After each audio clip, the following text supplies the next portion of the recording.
The forest was quiet. Too quiet. David took slow steps through the thick, dark trees, his boots crunching the moss below. It had rained recently, and the smell of wet bark filled the air. His old scout rifle was strapped across his back, and a soft blue light blinked from the tracker in his hand. Unregistered ship crash detected. Heat signature still active. The message had said back at base. It wasn't a mission. David had gone alone. His gut told him something was wrong, and he had learned to trust his gut. He reached a small clearing, and that's when he saw it. A broken escape pod lay half buried in the earth. Smoke rose from one side, and the metal looked twisted from impact. Sparks danced from open wires, and a trail of small footprints led away into the woods. David's heart beat faster. "Survivor," he whispered. He followed the footprints slowly, carefully, until he heard it. A soft voice, faint, frightened, double quotes, "Please. Is someone there?" He stopped. The voice wasn't human. It had a light, musical sound to it. But it spoke English, strange and shaky English. David lowered himself to the ground and crawled forward. Behind a thick bush, he saw her. A small girl no older than 6 or 7 sat huddled beneath a broken tree trunk. She was not human. Her skin was pale blue. Her eyes, large and glowing violet, shimmered with tears. Her hair was long and silver, falling around her shoulders like a waterfall.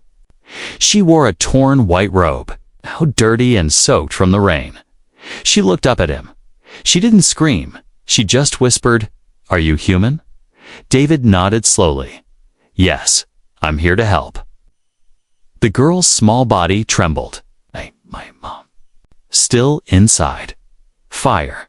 She didn't wake up. Then her eyes rolled back and she collapsed. David rushed forward, caught her gently, and cradled her in his arms. She was light, too light, malnourished. Her skin was cold. She breathed fast. Like someone who had been running for a long time, he looked back toward the wreckage. There was someone still inside. He had no time to waste. David wrapped the girl in his coat and laid her safely on a patch of dry moss. He whispered, "Stay strong, little one." Before turning toward the crash site, he ran back to the escape pod. Smoke stung his eyes as he stepped inside the broken hull. It was dark, and the air smelled of burned circuits and blood. Then he saw her, the woman. She was lying in the back of the pod, half covered in a broken seat. Her wrists were bound by some kind of glowing cuffs. Her robe was torn. She was tall, graceful, even in pain. Her long legs were twisted, and one side of her head was bleeding. Her skin, like the girl's, was a soft, pale blue. Her face looked peaceful, almost too still. David rushed forward and checked her pulse.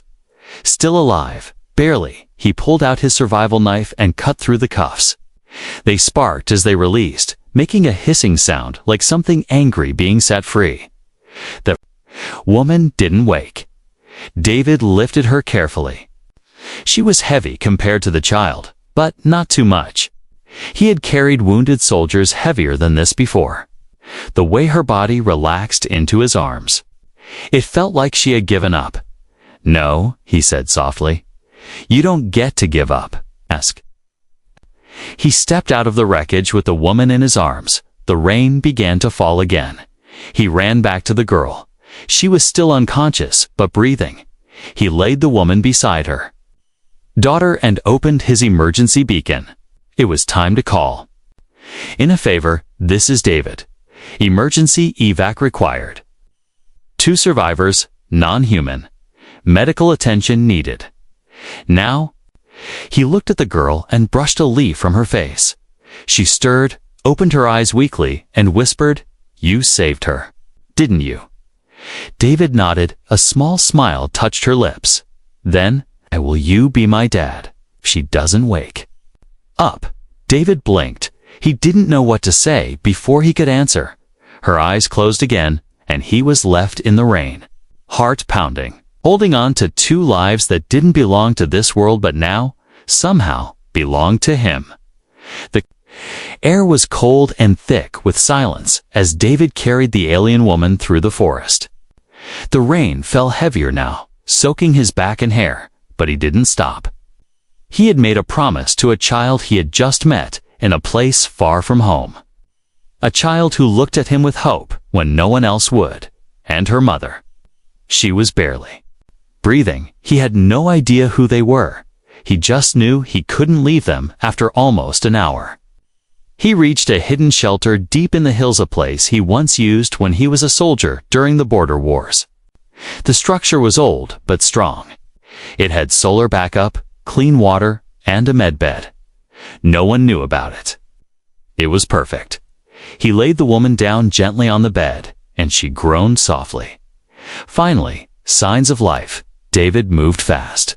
Abba. He hooked her to the med scanner, cleaned her wounds, and wrapped her leg. Her head was still bleeding, but the scanner said she was stable for now. She looked like a warrior, even in pain. Her skin had a soft glow under the lamp, and strange glowing lines ran up her arms, some kind of biomarkings. Her face was beautiful, but tired. Her chest rose and fell slowly, like she was in a deep, restless sleep.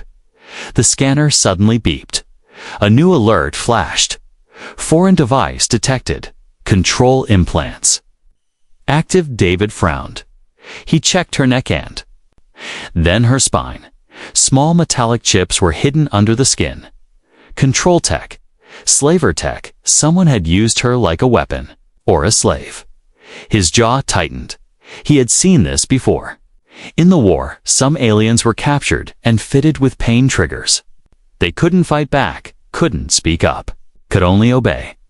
He stepped back and took a deep breath. She was a prisoner, not a threat. Outside, the little girl stirred. David rushed over and found her awake, shivering under the coat he gave her. She looked up, her violet eyes cloudy. Is she okay? She asked. David knelt beside her. She's hurt, but alive. The girl's lower lip trembled. She never screams.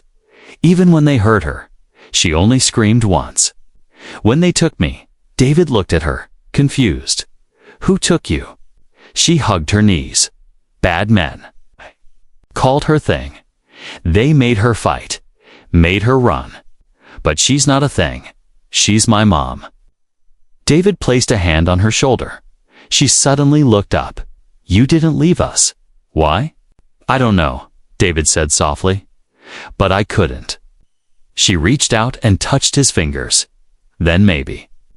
You're not like the others. Back inside, the woman finally opened her eyes. She gasped sharply, then tried to sit up. Her body failed her. Her arms shook. Her eyes darted around, panicked, defensive. David raised his hands. It's okay. You're safe. She stared at him clearly, not understanding his words. He slowly placed her daughter beside her. The girl blinked, then smiled and whispered something in her alien tongue. The woman relaxed, only slightly. David watched as the mother reached up weakly and touched her daughter's cheek. Her lips trembled and her eyes filled with tears. She looked at David and whispered a single word. Thank. She stopped. Her voice was broken, like it hadn't been used in a long time. David nodded. You don't have to speak now. The girl leaned closer to her mother and whispered again. The woman's eyes widened, then narrowed. She turned her gaze sharply to David. What did she say? He asked. The girl looked at him shyly. She told my mother. I asked you to be my dad. David blinked. The mother stared at him for a long, silent moment. Then, softly, her lips curved into a faint smile. Later that night, while the two aliens slept side by side, David sat alone at the small table in the shelter. The storm outside raged on. He looked at the scanner readings, then at the cuffs he had removed from the woman's arms. The tech was cruel, complex, designed to shock the body and suppress the mind. He had seen enemies wear these. Now he had rescued someone who wore them too. Why was he feeling this way? Protective, angry, responsible. He poured himself a cup of hot water and stared at the steam. He had lost his wife and daughter 5 years ago. A crash, a fire. Just like today, he had sworn never to open his heart again. But now, here he was, holding a strange blue girl's hand, listening to her call him Dad. Suddenly, a noise came from outside. David stood, his eyes narrowed. He turned off the lights and peered through the window in the distance. Red lights, moving, scanning. Someone was coming, and they were looking for the two beings. Sleeping in his shelter, he didn't know who they were, but he knew what he had to do. He grabbed his rifle and whispered to himself, if anyone wants them, they'll have to come through me. David stared into the darkness outside the shelter. Red lights moved, slowly through the trees.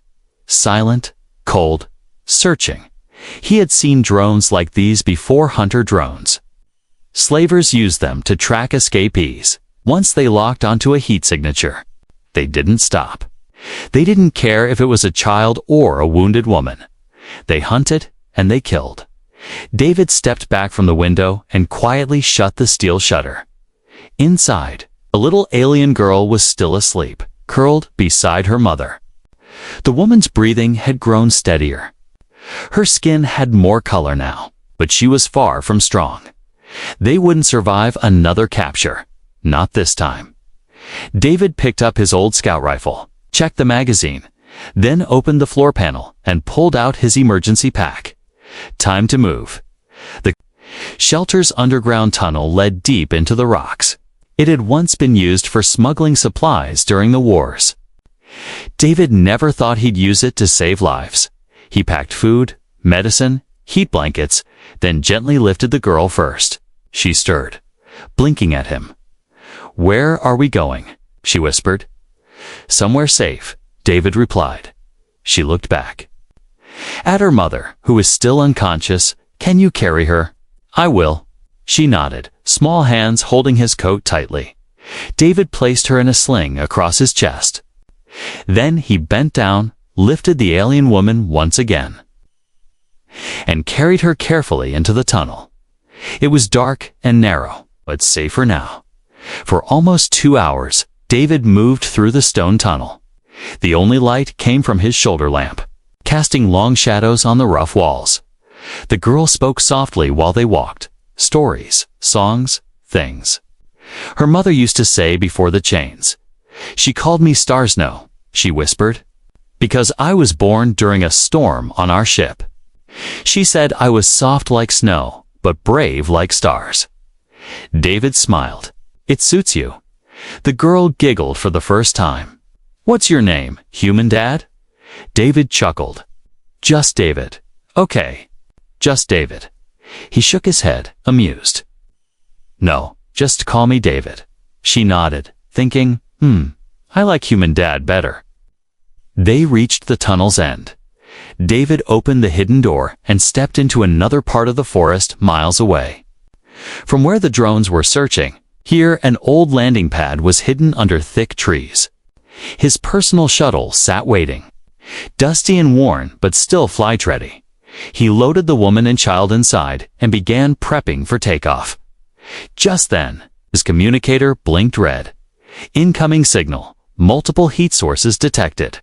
800 meters. Approaching fast, they had found him again.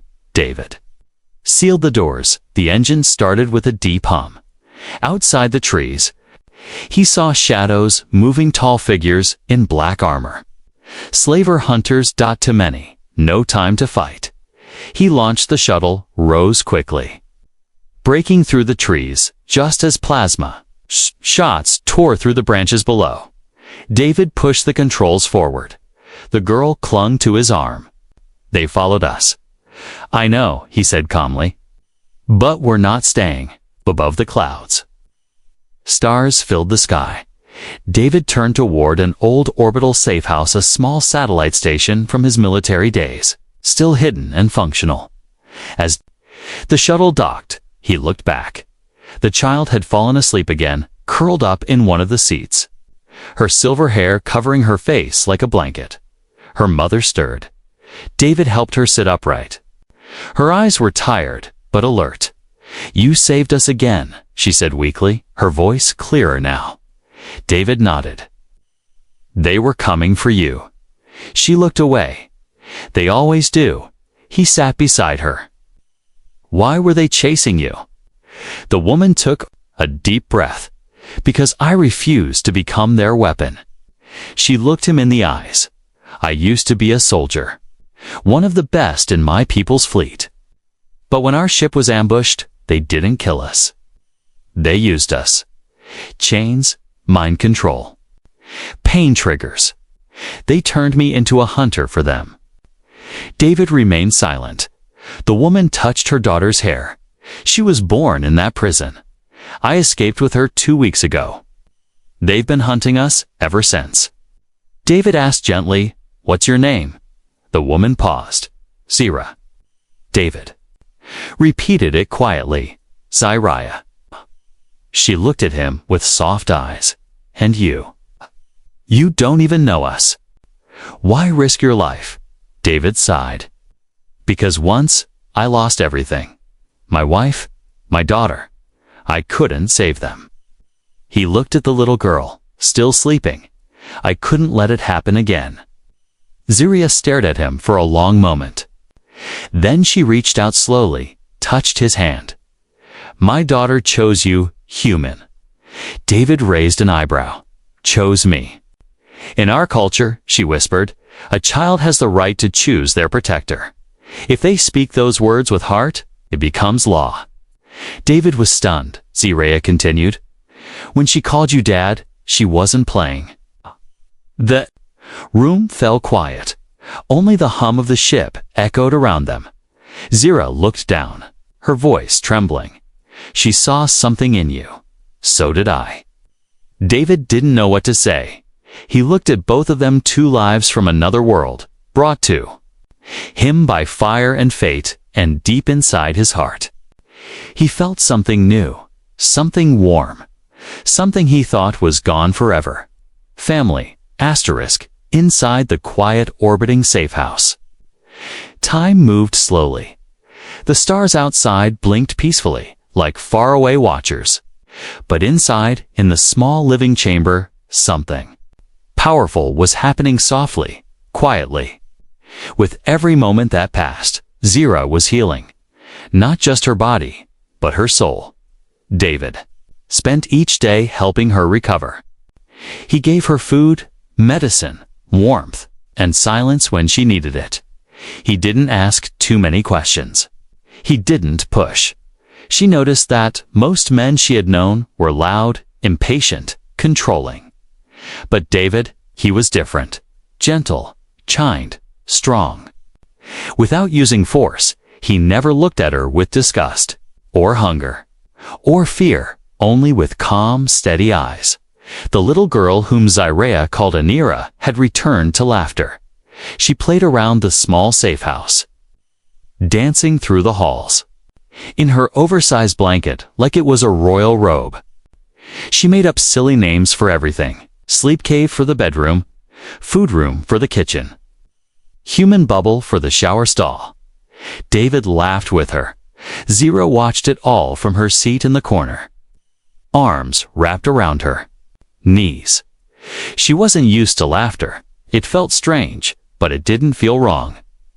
One afternoon, while David was fixing a panel, Anira tiptoed up behind her mother. "Mom?" Zira looked down. "Yes, Star Snow." "Do you like David?" Zira paused. "He is kind." The girl smiled. "I want him to stay with us forever." Zira touched her daughter's cheek. "He saved us." "That is already more than I dreamed." Anira looked confused for a moment, then whispered something that made Ziriah freeze. "I told him to be my dad." Zira turned to her slowly. "You said the words." The girl nodded proudly. I told him, if you don't wake up, he should be my dad. But you woke up, so now maybe he can be both. That night, as the ship floated above the dark side of a moon, David stepped into the main room and saw Zira. Sitting quietly by the window, she was no longer in medical bandages. Her glowing skin had begun to shine again. Her white dress, simple but elegant, caught the light as she moved. "You're healing well," he said. Zira nodded. "You have a calming energy, David," he chuckled. "That's new. People used to say I had the energy of a grumpy bear." Zira tilted her head. "What's a bear?" He smiled. "A creature from Earth. Big, hairy, scary, but good-hearted. If you don't poke it, she'll let out a small laugh. Then yes, you are a bear." A moment of silence passed. Then she spoke again, voice lower now. "My daughter told me she claimed you as father." David nodded slowly. "She did. She chose you." "Do you understand the meaning of that?" "Not fully," he admitted. Zira looked at him. "In our culture, when a child speaks to claim words, it creates a life bond. It cannot be undone. Even the royal council must accept it. A chosen protector becomes family." Well, David didn't move. Zira continued, "I could refuse. As her mother, I have the right, but I won't." "Why?" David asked quietly. She looked at him for a long moment. Her eyes shimmered softly. "Because she is not the only one who sees you." David sat down beside her. "I lost my family," he said.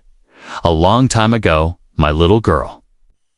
She looked nothing like Anira, but her laugh, it was just like hers. Zira reached out and touched his hand gently. "I saw pain in your eyes, but also hope. I thought I was done," David whispered. "Done with love. Done with family." She squeezed his hand. "You were just waiting for the right storm to bring you home." Anira walked in a moment later, yawning and holding her blanket. She saw the two sitting together and smiled. Without a word, she walked over and climbed into David's lap like it was the most natural thing in the galaxy. He looked at Zira, surprised. Zira only smiled softly. "She has already chosen." Anira wrapped her arms around his chest, her voice sleepy. "Good night, human dad." David held her close. Something inside him shifted. He looked at Zira. "I don't know how this happened. I don't want to walk away." Zira looked into his eyes. "Then stay." For the first time in years, David didn't feel alone. David had started thinking of the safe house, not as a hiding place, but as home. And Anira filled the days with joy, always running, laughing, asking questions like, "Why is your beard scratchy?" Or, "Why do humans eat pancakes?" She even tried to call the toilet a water throne once, and David didn't correct her. Zira grew stronger each day. Her walk was firm again. Her voice became more confident. She no longer hid her glowing skin or markings.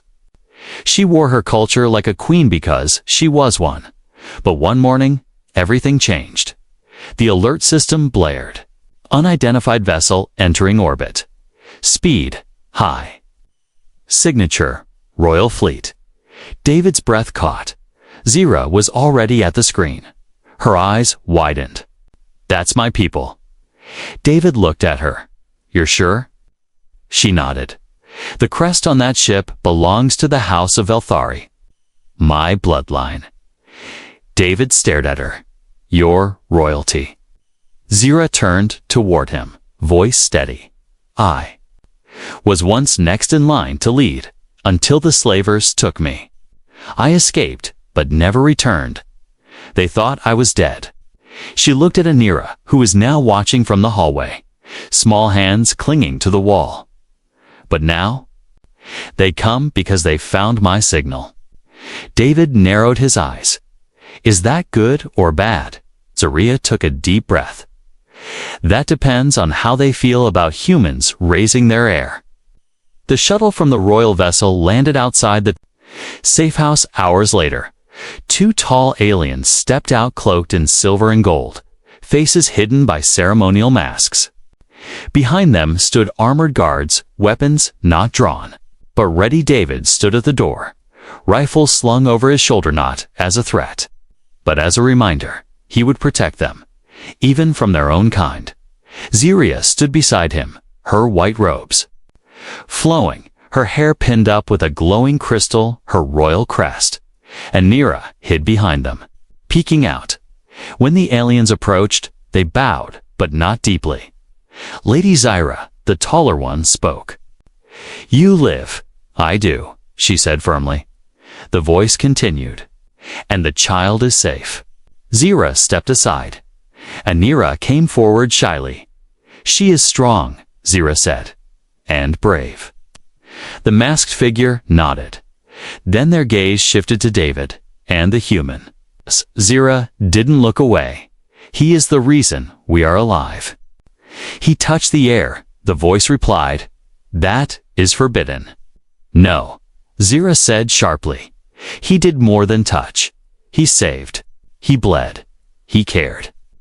The air grew tense. David stood silently. Zyra continued.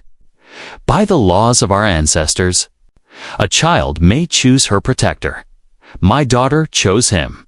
Her voice is truth." The aliens exchanged looks. Then the second one spoke. "A human cannot be bonded. It breaks the old ways." Zyra stepped forward, eyes glowing with power. Then, "Let the old ways break." Inside the safe house, silence fell. David sat beside Anira, who held his hand tightly. "Are they going to take us away?" she asked in a small voice. David didn't answer, 'cause he didn't know. Zyra walked in a few minutes later. Her expression unreadable. "They want to take us back to the royal court," she said. "Both of us." David nodded slowly. "What about me?" She paused. "They demand that I unbind you. That I say the bond was false. That I say Anira didn't mean it." David looked at her. "And what will you say?"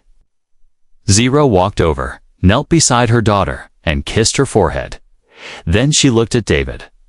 "I will say, my daughter chose the right man." That evening, the royal envoy returned. Zyra stood at the door, this time with Anira in her arms. David stood behind them. The royal envoy spoke. "If the claim stands, then he becomes part of the house." "He is," Zyra replied. "But he is not one of us." "He is," Anira said quietly. The envoy turned toward the little girl. "You are heir to the throne. Do you still claim him?" Anira stepped forward, her voice shaking but clear. "I do. He is my dad." David felt his chest tighten. The envoy paused. Then, finally, then the house of Valtheri accepts. Later that night, Zyra sat alone with David on the balcony of the safe house. Stars shimmered above them like diamonds in a dark sea. "You really are full of surprises," David said. "So are you," she whispered. They sat in silence for a moment. Then she reached over and took his hand. "You may not have been born in our world," she said softly, "but now you are part of it." David looked at her, then at Anira, asleep nearby. He smiled. "Then I guess I better learn how to be a royal dad."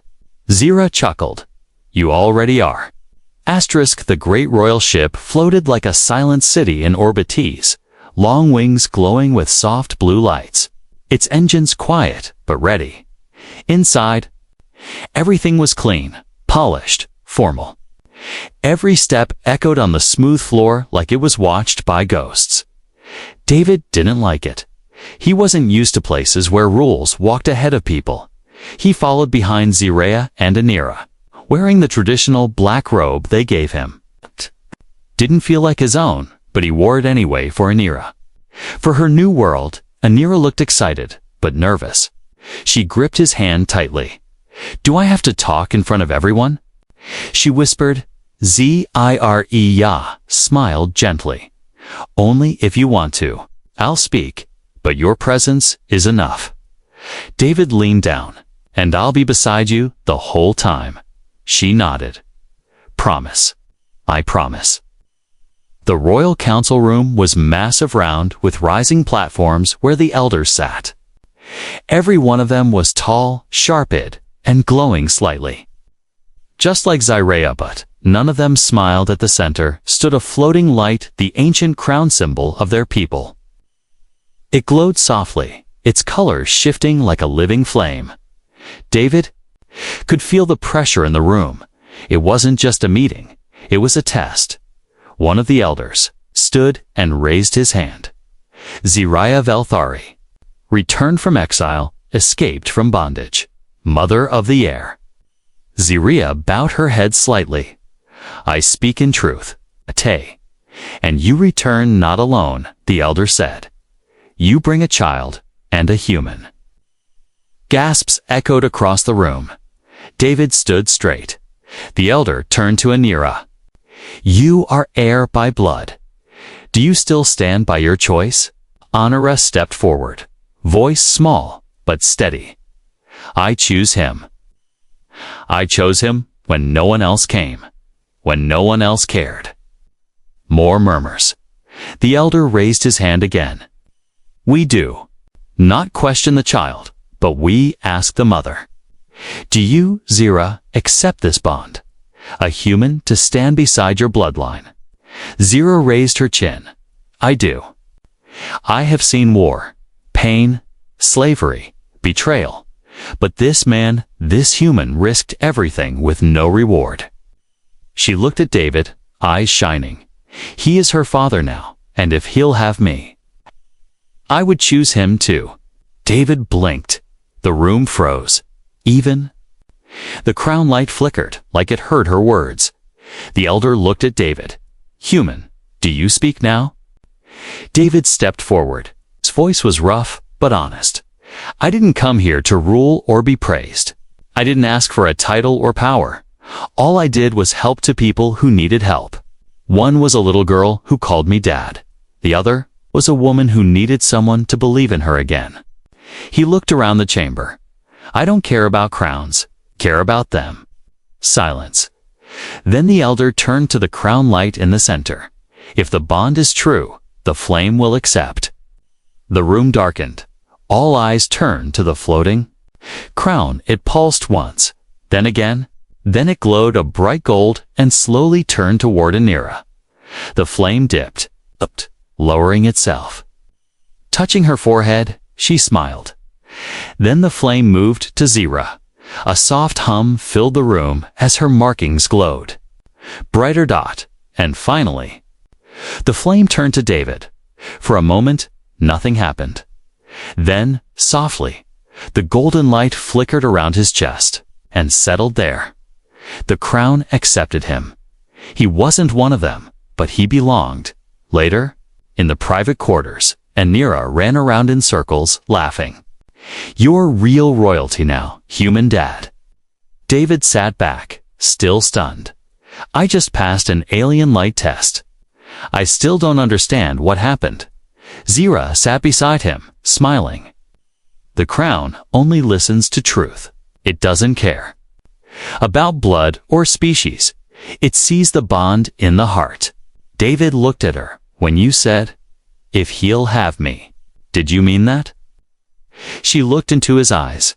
"I meant every word." He swallowed. "Then, yes, I'll have you, both of you." Zira took his hand. Their fingers locked. No chains, no pain. Only choice, that night. The stars outside didn't look lonely. They looked like witnesses. And somewhere deep inside, a man who thought he had lost everything. A new kind of hope was born. A soft breeze moved through the royal garden. It smelled like starlight and fresh fruit, sweet, light, peaceful. David stood near the edge, watching Anira play among the glowing flower trees. Her giggles echoed through the warm air as she chased. Floating lights that danced around her like fireflies. She was happy and free. Zira stepped beside him, dressed in a soft, flowing robe of silver and white. She looked strong now, not just in body, but in spirit. Her crown of house symbols rested lightly on her forehead, but her smile wasn't royal. It was something deeper, something human. "You're quiet." She said gently. David smiled. "Just watching. I still can't believe all of this is real." Zira looked out at Anira. "Neither can I." After the trial of the crown, the council had officially recognized their bond. David had been marked with a soft, glowing symbol. Over his heart, an ancient sign of chosen blood.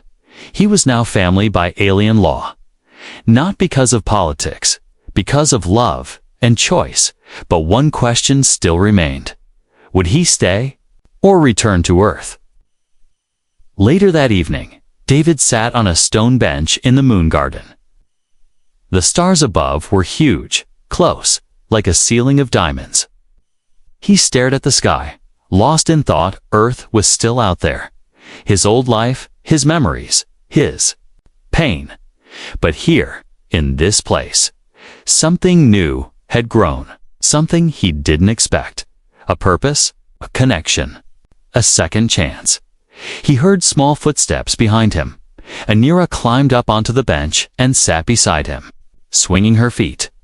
"Are you going to leave?" she asked quietly. David looked at her. Her big violet eyes stared into his. He paused. "Why, do you ask?" "Because some people come to help. Then they go. They always go." David was quiet. Anira looked down. "Adele, but I don't want you to go. You're my dad. I don't want another." David's voice cracked. "I don't want another either." She reached out and took his hand. "I told the crown about you," she whispered. "That you cared before you even knew us. That you stayed, even when it was scary." She looked up at him, and the crown said yes. "That means your heart is like ours." David blinked, then smiled. "And what does your heart say, little star?" She grinned. "It says, stay forever."